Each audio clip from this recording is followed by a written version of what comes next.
परशुराम एक ऐसे अवतार हुए जो चिरंजीवी हैं। आज भी उनका जो है सो इस पृथ्वी पर उनको पाया जाता है, ऐसा कि लोगों का कहना है कि जब जब होई धर्म के हानि, बाधहि असुर अधम अभिमानी, तब तब प्रभु धरि विविध शरीरा, हरहि कृपा निधि सज्जन पीरा।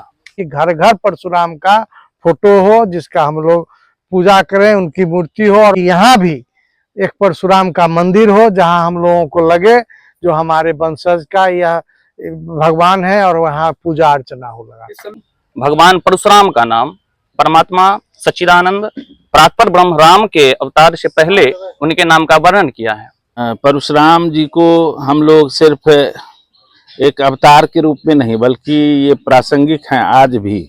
30 अप्रैल को चंद्रा कॉम्प्लेक्स में पूरे मधुबनी जिले के सभी परशुराम वंशजों के द्वारा व्यापक कार्यक्रम रखा गया है।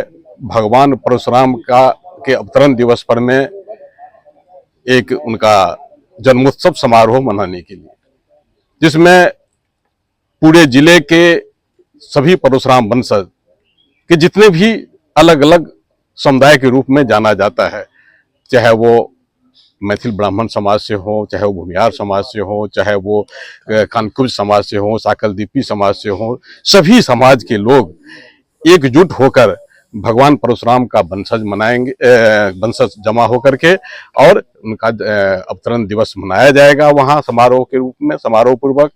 और इस कार्यक्रम में विद्वान वक्ता जो भगवान परशुराम के जीवन चरित्र, उनके अवतरण का उद्देश्य और बाकी तमाम चीजों पर व्यापक रूप से प्रकाश डालेंगे।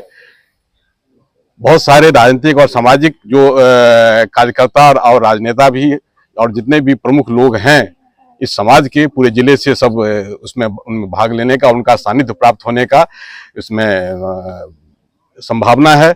और इस अवसर पर में इस समाज का भी एक विराट स्वरूप, भगवान परशुराम के वंशजों का एक विराट स्वरूप उस दिन मधुबनी में देखने को मिलेगा। सबसे पहले तो परशुराम को विष्णु के छठे अवतार के रूप में माना गया है। और भगवान, आपको ज्ञात है इस बात का कि भगवान का जो अवतार होता है, उनका जो अवतरण होता है, वह विशेष उद्देश्य से होता है। जब पृथ्वी पर कोई ऐसी अराजकता होती है, ऐसा असमानता होता है, उस समय भगवान का अवतार होता है।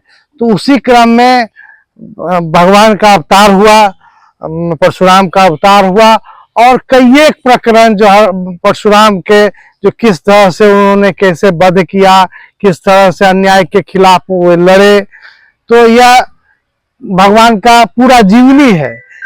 और यह जीवनी बहुत वृत्त है। और उसके अलावा परशुराम एक ऐसे अवतार हुए जो चिरंजीवी हैं। आज भी उनका जो है सो इस पृथ्वी पर उनको पाया जाता है, ऐसा कि लोगों का कहना है।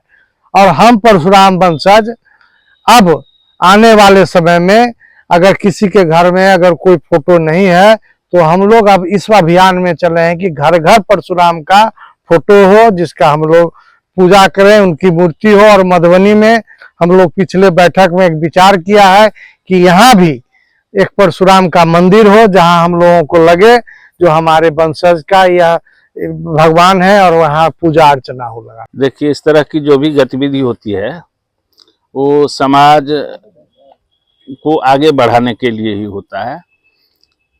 परशुराम जी को हम लोग सिर्फ एक अवतार के रूप में नहीं बल्कि ये प्रासंगिक हैं आज भी।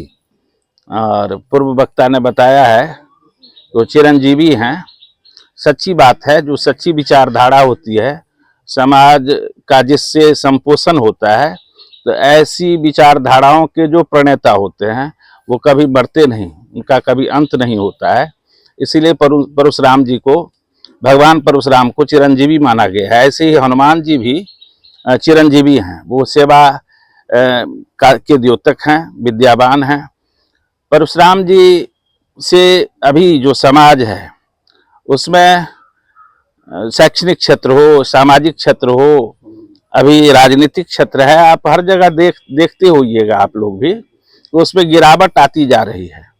स्वयं की पहचान मिटती चली जा रही है, ठहराव लोगों से दूर हो गया है, रुक के विचारने के लिए कोई तैयार नहीं है, रिश्ते छोटे होते चले जा रहे हैं दिनानुदिन। ऐसी परिस्थिति में एक पिता के आदेश का पालन करने वाला और फिर उनसे जो प्राप्त वरदान पुनः माँ को जिंदा देखने वाला परशुराम जी, एक तरफ बहुत बड़े राजा थे दानवी प्रवृत्ति के, अकेले परशुराम जी वो दिखा दिए हैं कि अगर अकेले भी हों और सत्य के सानिध्य में अगर आप हों तो आप बहुत बड़े बड़े से भी पंगा ले सकते हैं और विजय हासिल कर सकते हैं। तो आज भी परशुराम जी प्रासंगिक हैं और जन जन में इन बातों को जाना ही चाहिए। हम लोगों ने निर्णय भी लिया था कि ऐसे प्रासंगिक पुरुष के संदर्भ में हमारे जो बच्चे हैं आज के, उनको कोई जानकारी नहीं है। परशुराम जी का कभी कोई बाय द वे नाम सुन लिए हो, राम भगवान श्री राम का तो नाम लोग जानते हैं, कृष्ण का नाम भी जानते हैं, जानना भी चाहिए, लेकिन परशुराम जी जिस एक ट्रांजिशन टाइम से गुजरे हुए थे, वही वो वक्त था जहां आसुरी प्रवृत्ति और सामाजिक जो सरोकार है दोनों का वो क्रांतिक समय था जिसके वो प्रवर्तक रहे हैं। तो उनको याद करना ही चाहिए और बच्चों में भी इन बातों को जाना चाहिए। इसीलिए हम देख रहे हैं, आज भी देख रहे हैं कि वो बुलेटिन छपाया गया है, पहले भी छपाया गया था, लोगों में जाएगा, जन भावना लोगों की बनेगी और हम लोग पुनः स्थापित कर पाएंगे इनको। संपूर्ण समाज का कल्याण है ऐसे महापुरुषों की सेवा से, आराधना से, मेरा ऐसा मानना है। ऐसा है कि आने वाले समय में जो हम लोग मधुबनी में करने जा रहे हैं वो एक क्रांतिकारी कदम के रूप में, क्रांतिकारी का अभी लोग अर्थ ले लेता है लड़ाई झगड़ा, ऐसा नहीं है। आमूल चूल परिवर्तन का जो समय आता है उसी ही क्रांति कहते हैं, तो क्रांतिकारी कदम माना जाएगा इसको। सबसे बड़ी बात है कि हम लोग विभिन्न तरह का कार्यक्रम करते हैं और जितने भी समाज के लोग हैं कहीं ना कहीं अपने अपने कुल पूज्य को आगे रख करके विभिन्न तरह का कार्यक्रम करते हैं। हम लोग के मन में ये विचार, हम लोग एक जगह बैठे थे, हमारे सम्मानित आदरणीय संजय भैया थे, अरुण भैया है, एक मिथिलेश भैया हैं, सर हैं, हम लोग बैठे थे। हम लोगों को हुआ कि चूंकि भगवान परशुराम भगवान विष्णु के छठे अवतार में से हैं और हम लोगों का सौभाग्य है कि हम लोग उनके वंशज हैं, लेकिन अभी भी जनमानस में खास करके हम लोगों के भी वंश में कुल में ये नहीं है कि हम लोग भगवान का जैसे पूजा करते हैं, भगवान राम का पूजा करते हैं, कृष्ण का पूजा करते हैं, देवी देवता का पूजा करते हैं, उस तरह अभी हम लोग भगवान परशुराम का पूजा नहीं करते। अभी यहाँ जो इकट्ठे हैं उसमें भी अधिकतर लोगों के घर में भगवान परशुराम का फोटो नहीं है, हम लोग धूप अगरबत्ती नहीं दिखाते हैं। तो यह एक जन जागरण के रूप में भी हम लोग ले रहे हैं कि कार्यक्रम करके, और हम लोगों का दायित्व इस जन जागरण में अधिक इसलिए हो जाता है कि हम लोग भगवान परशुराम के वंशज हैं।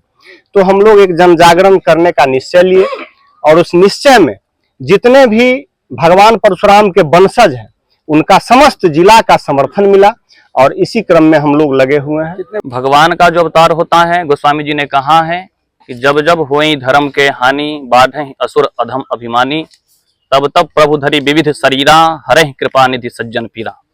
इसी क्रम में भगवान विष्णु के, वैसे तो भागवत जी में भगवान के 24 अवतारों की वर्णन है, लेकिन जयदेव जी ने दशावतार की जो वर्णन की है उसमें भी भगवान परशुराम का नाम परमात्मा सच्चिदानंद प्रातपर ब्रह्म राम के अवतार से पहले उनके नाम का वर्णन किया है।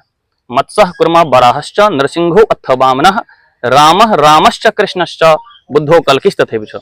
जिसमें परशुराम उन्होंने नहीं कहा है, उन्होंने राम से ही उनका संबोधन किया है, यानी कि भगवान परशुराम राम चरण के, राम मर्यादा के प्रथम चरण हैं। उन्होंने धर्म की वैसी ही स्थापना की है, मर्यादा की स्थापना की। उन्होंने जब शासन सत्ता राजतंत्र निरंकुश होता है तो परमात्मा उसे नियंत्रित करने के लिए, यदि हमारे बाएं हाथ में शास्त्र संहिताएं वेद है, हम वेद के यदि हम यज्ञ करने वाले कराने वाले हैं, तो हमारे दाहिने हाथ में तब परशु होता है और भगवान शंकर ने प्रसन्न होकर के उन्हें परशु दिया तप के बल पर, जिनसे उनका नाम परशुराम पड़ा। उन्होंने धर्म की मर्यादा स्थापना करने के लिए निरंकुश राजा सहस्त्रबाहु सहस्रार्जुन कार्तवीर्य जिसका निग्रहण करके धर्म की स्थापना करी है, ऐसे भगवान परशुराम का अवतरण हुआ है। हम ब्राह्मणों में सदैव से हम नीति निर्धारक रहे हैं, जितने भी ऋषि हुए हैं हम ब्रह्मा के संतान हैं, वो भृगु, पुलह, पुलस्त, क्रतु, भृगु, अंगिरा, मरीचि, जित, नारद इत्यादि प्रभृति। लेकिन जब जब ऐसे राजाओं के द्वारा सिर्फ ब्राह्मणों को वेद यज्ञ कराने वाले, करने वाले, दान लेने वाले, देने वाले समझा ही गया है मात्र, तब तक अपने अपने अपने शस्त्र बल के द्वारा भी उन्हें ये बोध कराया गया है कि धर्म की मर्यादा क्या होती है, धर्म का दंड क्या होता है। आज के समय में भी ये प्रासंगिकता है कि हम ब्राह्मण तो अपने प्रतिभाओं के बल से, हमें प्रतिभा, अर्थ, धन, धन बल की, जन बल की कोई कमी नहीं है। आज भी, आज की यदि देखें कि अभी सिविल सेवा की रिजल्ट आई है, उसमें भी टॉप जो किए हैं हमारे शक्ति दुबे, बहन शक्ति दुबे जो प्रयागराज की हैं, वह भी टॉप किए हैं और टॉप 10 में कई ब्राह्मण हैं। तो हम कहीं ना कहीं अपना सिर ऊंचा कर ही लेते हैं, लेकिन हमारी आवश्यकता है कि हम एकजुट होकर के अपने शौर्य का प्रदर्शन करें, जिससे समाज में एक संदेश जाए। इसी क्रम में अभी अक्षय तृतीया के रूप में, जिस त्रेता युग में परमात्मा श्री राम का अवतरण होता है, उसके प्रथम चरण में अक्षय तृतीया को भगवान परशुराम का अवतरण होता है, जो मर्यादा के पाठ का प्रथम चरण है। तो चंद्रा कॉम्प्लेक्स में उनके जन्मोत्सव की तैयारी बृहद रूप से पूरे जिला वासियों की का जो जुटान वहां होने वाला है। वैसे तो भगवान परशुराम का जन्मोत्सव घर घर में मनाने की आवश्यकता है और मनती है, लेकिन अभी अपने मधुबनी जिला के सभी खंडों से सभी अपने जोश के साथ सभी लोग आ रहे हैं और विशेष रूप से 10:30 बजे से कार्यक्रम का प्रारंभ है, जो पूर्ण वैदिक रूपों से एवं समाज को जोड़ने की प्रक्रिया के द्वारा वो कार्यक्रम मनाया जाए।